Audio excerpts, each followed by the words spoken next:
Welcome to The Source, where we combine the headlines with in-depth conversations with the newsmakers themselves. I'm Pinky Webb. Today on the program, senators grill officials over the purchase of alleged overpriced and outdated laptops for public school teachers. And progressive lawmakers complain of classroom and teacher shortages and facilities in urgent need of repair. Basic Education Committee Chairman Sen Gatchalian joins us live.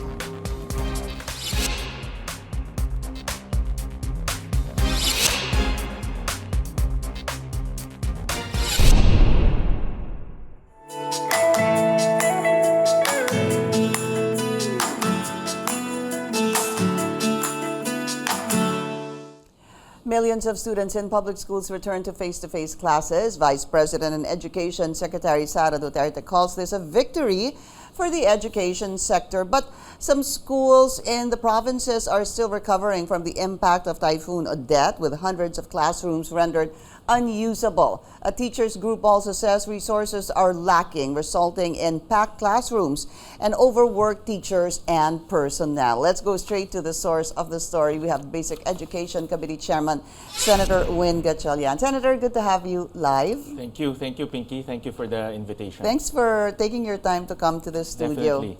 School opening assessment. It wasn't really the first week. It would be, I guess, 3 days because 2 days of no school. How was it so far for you? Generally, Pinky, it went smooth, and I have to give credit to the pilot testing program that DepEd instituted last November. If you remember, last year November, they started a pilot testing program so that principals, teachers, and superintendents will learn and will know how to navigate through the pandemic. And that really helped them a lot. In terms of preparation, in terms of adapting to the situation. And generally, of course, there are some issues with classrooms, especially in the urban areas, with flooding, but generally, it went smooth. What were the concerns? I know there's a lot to talk about here, but to you, as chairman of the Committee on Basic Education, what were the concerns that need to be addressed the soonest possible time? The first and doable, Correct. Well, the first one is the pandemic. No? Of course, we're still navigating through the pandemic, and with cases of overcrowded classrooms, especially in the urban areas. In the provinces, Pinky, we don't have a problem. I saw the student-to-classroom ratio there. It's about 30 students per classroom. But here in the metro area, in the urban centers, it's a problem. In fact, in Valenzuela, some of our senior high school classrooms there go as high as 60 students per classroom. So that's a cause for concern, and we have to identify those areas, build more classrooms, or build temporary facilities. And so what are you guys doing in Valenzuela? Your brothers are there. Correct. So we're building more classrooms, but in the short term, we're actually building makeshift classrooms so that it will not be crowded.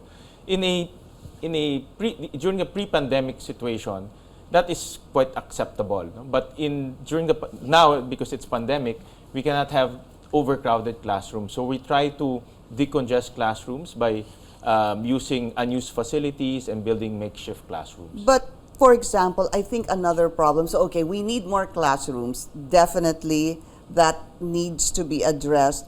What about schools now? It is the rainy season, sir. Yeah. They will be used as evacuation centers, which was done very recently because of the Typhoon Florita. How do we manage, or how do the teachers, the parents, the local government officials, and the students manage when schools are still being used as evacuation centers during typhoons? That's a very good question, Pinky. It's a tug of war between the local government unit and the superintendent of the district. No? It's always that's the case, even in Valenzuela, because I understand the mayors. For example, there's fire, there's flooding. The first instinct of a mayor is to evacuate their constituents and put them in a safe place. And typically, because of the safe place is the school. Because the schools are near to the communities, that is the safest place. But then again, it hampers the education of students. No? So moving forward, I propose to build evacuation centers, permanent evacuation centers that can double up as repacking center, multipurpose facilities. Of course, it will cost money. But that's the only way we can do away with using the classrooms as evacuation centers. So evacuation centers for who? for Every LGU. Ganun for ba? every LGU. Okay. The DPWH started this under Senator Mark Villar when he was a secretary a few years ago. They started building evacuation centers in the Bicol area because those are typhoon-prone areas. Right, So they started right. building that so that they will do away with using classrooms as evacuation centers. So the evac centers there would be either multi-purpose Yeah, or gymnasiums? Ganun ba correct. kaya? It's multi-purpose. No? It can Okay. be used for repacking if you don't Yeah. need it. It can be used for activities. It can be used for training. So it's not all the time we have floods and volcano eruption. So in the time that the evacuation centers are not being used, it can be used for other True, activities. but as you mentioned a while ago, you need money for this. You need How money. much do you need? Actually, And where will you get the money? Actually, we just have to identify calamity-prone areas. No? For example, the eastern seaboard of the country. In Metro Manila, normally it's flooding and fire. We just have to identify it, so it will be strategic because we don't have enough funds to build every single school and every single you prioritize. LGU. You prioritize. Okay, You prioritize. and where is the funding gonna come from? It will come from either the Quick Response Fund or the NDRRMC Fund. I know it's not enough, but we have to start planning that at least for the next few years. But you need to start planning that 4 years ago or 5 years ago, sir. Hindi mo ba? Long time ago. So that's why DPWH during the last administration has started doing that because it's really affecting the education of our children. So we have double whammy. They get evacuated and the rest of the students cannot study because the classroom is being used as evacuation centers. In fact, when the president ordered the 2-day suspension of classes, the next day, there wasn't really a lot of rain and people were saying, sayang naman, nag-suspend pa. But some people didn't know that actually that day was also being used to clean the classrooms because they were being served. They were serving as evacuation centers. So that needs to be addressed. I was able to speak to Congressman Roman Romulo during our special. We were hoping to have you back then, but you couldn't make it. So he said something very important. He said, we really need to start going back to basics. So, sabi niya, grades 1 to 3, reading. Yun daw ang importante. Kasi right now daw, there are about 6 to 7 subjects. And I saw your tweet and you said, reading and math. Yeah. Ano ho ba talaga nangyayari sa grades 1 to 3? I definitely agree with Congressman Roman Romulo. No? And he's attuned to what's happening on the ground, especially with our kindergarten students until grade 3. I agree with him that let's go back to basics. Emphasize on reading, emphasize also on math, because these are two foundational skills that students will use for the rest of their lives. And reading is such a basic skill that they need to learn and strengthen. You cannot go to history, you cannot go to complicated subjects without knowing how to read. And mathematics is the foundation for science and innovation. So we need to strengthen that. And we both agree that we will come up with measures to strengthen reading and math in the kindergarten to grade 3 and look at how to decongest our curriculum. Many experts, Pinky, are saying that we are teaching too much to our students. To the kids. To the kids. That the impact there is they don't have enough time to study. For teachers, the same thing. You know, if you ask any teacher, they'll say they're giving us so many things to teach the student that we don't have time to prepare what to teach. So, and many experts are saying we have to decongest. The DepEd already decongested it by 60%. But there's still room to decongest so that students will have enough time to study and teachers will have enough time to prepare. So he told me that grades 1 to 3 have about 6 to 7 subjects, which is burdensome. Correct. What is a standard by which the students can maximize their time studying and the teachers also? Well, we really need to study the curriculum as a whole. No? And we cannot just say, oh, let's subtract grade 1, grade 2 subjects because that will impact the grade 4, grade 5, grade 6, and so on subjects. So we have to look at it as a whole. But the concept there is to give more time for math and reading for kindergarten to grade 3 so that they will develop the skills that they need in order to succeed in the next grade And level. when can you have this modified, possibly, or improved curriculum? This is actually a low-hanging fruit, no? And we suggested it to DepEd that they have to look at the entire curriculum already, and this is a low-hanging fruit that they can adjust and tweak.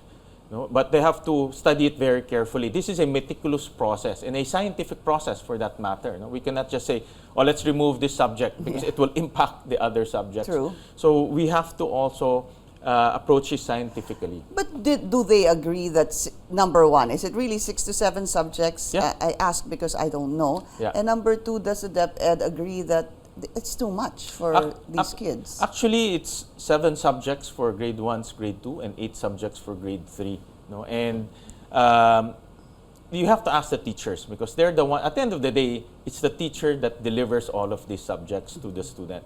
And we have to know if the teacher's delivering it efficiently and she or he will have time to deliver it properly. And most of the teachers that I've talked to said that it's too much for them, no? Because, for example, English, they're only given 50 minutes a day to teach it, no?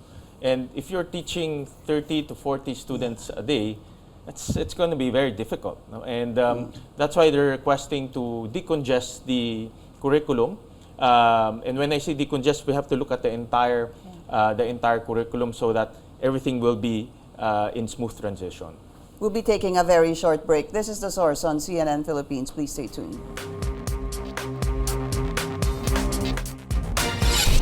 You're watching The Source on CNN Philippines. I'm Pinky Webb. Our source today, Basic Education Committee Chairman Senator Gatchalian. Let's talk about the hearing yesterday.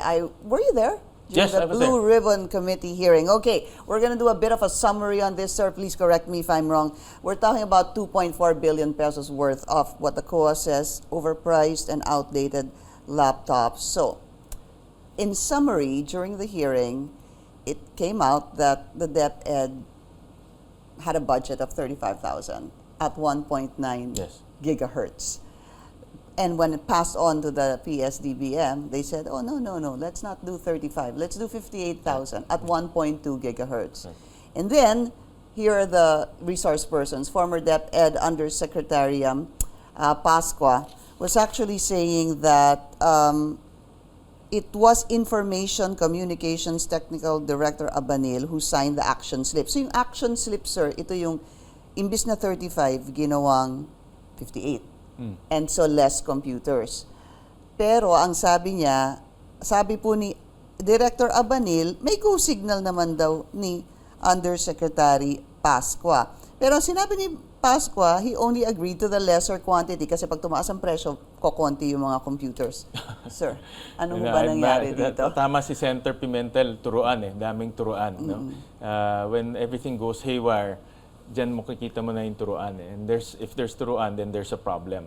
My first instinct, Pinky, when this came out is to ask Valenzuela because Valenzuela also bought laptops over the past few years because of online learning. And Valenzuela bought about 4,400 laptops. Using what? Using local funds. Yeah, local government funds. Valenzuela bought a 3.2 gigahertz laptop for 19,900 pesos. 1/3 of the price of the 58,000 pesos that they bought. No? What year? This is only this year, actually. No? Sometime May of this year. Okay. So, in other words, the basic there is it's faster, it's cheaper. No? While in the PSDBM purchase was lower at 1.8 gigahertz at 58,000. So 1.2. 1.8. 8 ba? Yeah, 1.8 gigahertz Okay. at 58,000. Clearly, there's a problem. No? And clearly, someone made money out of this. In my opinion, you don't make this big of a mistake. No? Because yesterday, what we're getting from the SDBM, a lot of honest mistake. But this is a 2.4 billion peso honest mistake, which is not acceptable. Can you define to me what an honest mistake is? Well, because we probe into the details, no? The senators probe into the details. I looked at the process of gathering price analysis, because the first step is to gather price analysis to know exactly how much is that laptop. True. So we found out that there is no process in that price analysis. A person was just given a lot of discretion. In fact, I asked the person who was in charge, a certain engineer, Amir, and the request of DepEd is for PC, is for to buy 60,000 plus personal computers PC. But we found out that he sent requests for quotation to a supplier who supplies purely Mac computers. So it's like requesting for Toyota parts, but you ask a Mitsubishi supplier to quote, which is unusual. No? And in my opinion, this type of modus is actually eliminating competition. No? So the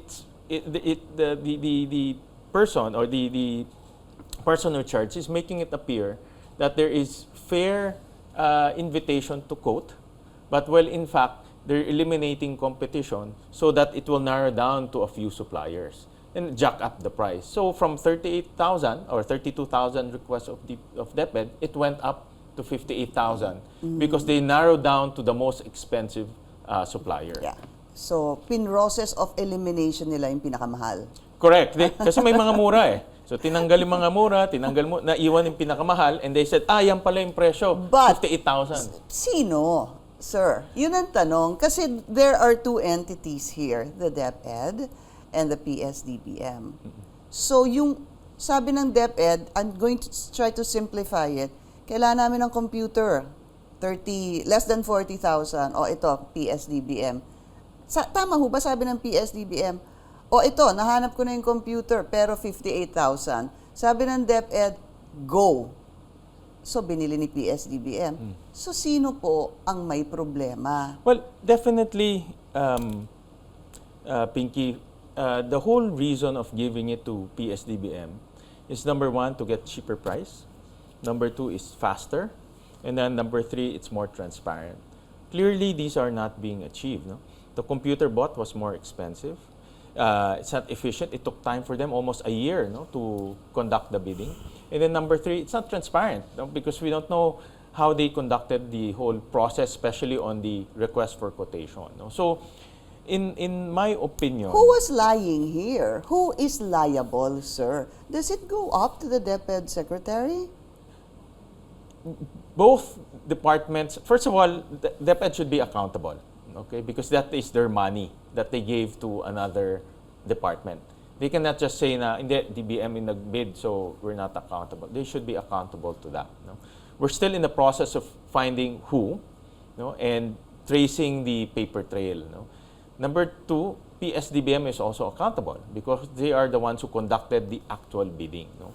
So both agencies are accountable, but we're now in the process of investigating and tracking who are the people, who are the persons involved in this whole fiasco. But did Secretary Briones make a point by saying that basically sa dami ng ginagawa nila, this is a big amount which the PSDBM, they handed over to the PSDBM because basically, yun din naman yung kanilang role, hindi ho ba? Nagkamali ba?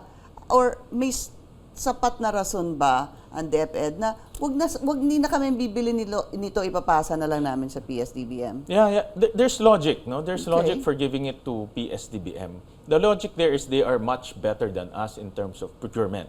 They can buy it cheaper, they can buy it faster. But clearly, this is not the case. They bought it, it's a much more expensive laptop with lesser specification, and it took time for them to bid it out. But Christopher Lau was saying there were two things he reasoned. The qualifications of DepEd wanted warranty. Baka naman, sir, just for the sake of argument, pagka warranty, may dagdag, okay? Number two, it was COVID. There was a dearth of supply. Kulang po yung supply, kaya nagtaas daw po yung presyo. Would you look into I don't buy that, no? Because during COVID, business were, in fact, because of online learning, there was a surge in buying all of these gadgets, no?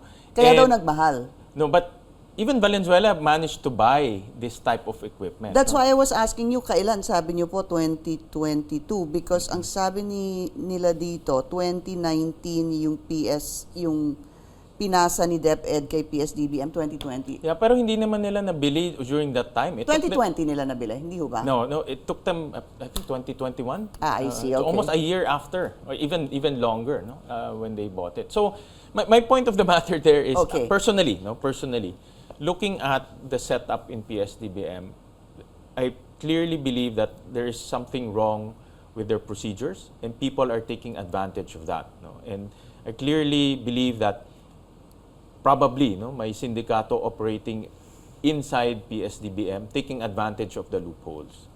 Probably, sir.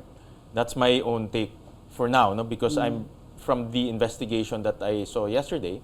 I don't buy the honest mistake. This is a 2.4 billion peso deal, and there's so many inconsistencies. Yeah. Senator Francis saw a cut and paste contract.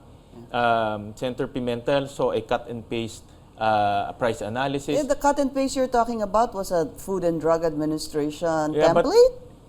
Correct. If you are saying that PSDBM is a much better, it's an expert in procurement, these things should not happen. No? Because they are the expert. Binibigay namin ng pera sa iyo because you can do it much better. You're more meticulous, you're more efficient, you're an expert in that. But if you are saying that there's so many honest mistakes, there's so many wrong documentation, you're not better than any of the departments. Yeah. So what's the point? But I heard Senator Alan Cayetano say honest corruption, which made me think, what is an honest corruption? But anyway, last question on this, because I know the hearing will proceed on Tuesday. Kailangan pa ho ba talaga ng PSDBM? From what I'm seeing right now, like I said, the contract, ang daming mga mali. The canvas sheet, it's pure cut and paste. Anyone can do cut and paste. The process, they're saying there's so many loopholes. Even the new OIC said that reforms are needed. Then, if you are not doing your procurement any better than any of the agencies, then there's no point for your existence. Might as well give it to the agencies because they can probably do it better. Can they? Do Of they course. have time, sir? They have They do. even Do the they have the expertise? Pinky, even the barangays have a bids and awards committee. All LGUs, 1,500 LGUs, they have their own back committees. The barangays, they have their own back committees. The provinces, they have their back committees. If these little political units can do bids and awards, then the big departments can definitely But what do tells you that they are doing it right? Because the only reason, sir, you found out, or we found out about this 2+ billion was because of the COA audit. it. Correct. Well, these political units are also being COA audited. All of these Because may political representative units, ang COA bawat ano, they no? have Okay. a representative in all LGUs. But this is of a massive scale, probably Well, compared. the whole point is for PSDBM is they can do it better than the departments. They're much more meticulous, they're much more efficient. So what? Should it be abolished or should it just be improved? Well, in my opinion, seeing from what happened yesterday, I don't see the point of its existence. So abolish it. Just give it to the department, make them accountable. Pera mo yan, ikaw bumili. If may mali, ikaw may accountability dyan. Again, we need to take a very short break. We'll be right back.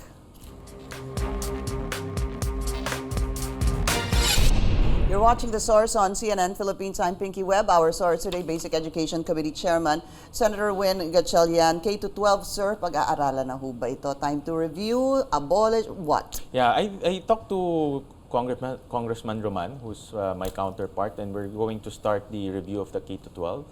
We're looking at the entire gamut of K-12 from kindergarten to grade 3 to senior high school, especially senior high school. A lot of our promises for K-12 is not being realized, I know. one of which is employment. You said that, yeah, I remember. Yeah, one of which is employment. And we also detected and found out that there's no linkage between industry and the senior high school. There's virtually zero. No? So we're actually training our senior high schools with skills that are not relevant to industry.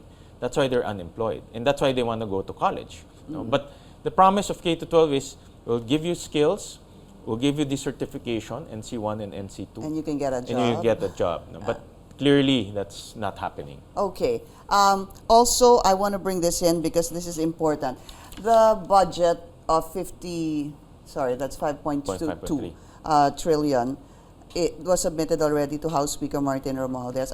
This is very important because although I know there's a lot of haggling that will still happen, yung budget ng DepEd, sabi nila, shall increase from 633, this is just DepEd, this does not include SHED, this year to 710 billion. Basically, that's a deficit of about 130 billion because they were asking for 800 plus. Yeah. Senator, you think that they need to get the full amount? Because this is where you probably will have problems on teachers, lack of classrooms, etc. Okay.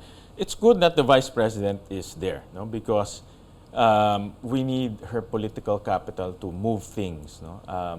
In the past, even though we give DepEd a lot of money, but the classrooms are not being built by DepEd, the teachers go through a series of paperwork before they get hired. No? CSC is one. No?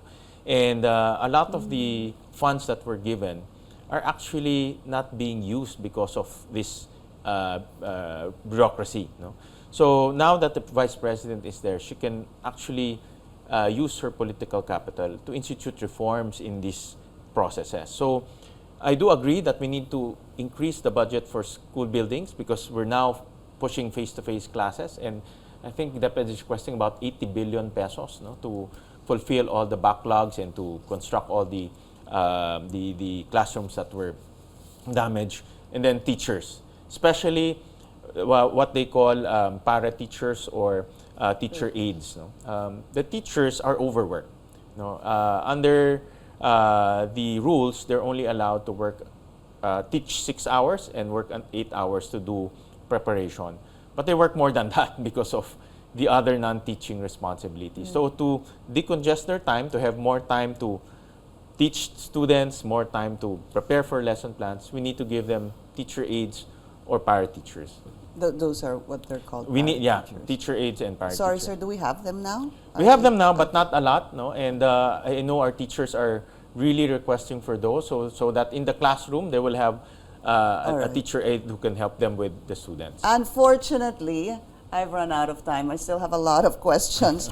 At another time, sir, thank you so much for being here and good luck. I know that we need to talk about taxes as well, how government can generate income and your other priority bills, but we'll have to save that for another time. Senator Gatchalian, maraming salamat po sa inyo. Thank you. And thank you for joining us here on The Source. I'm Pinky Webb. You're watching CNN Philippines.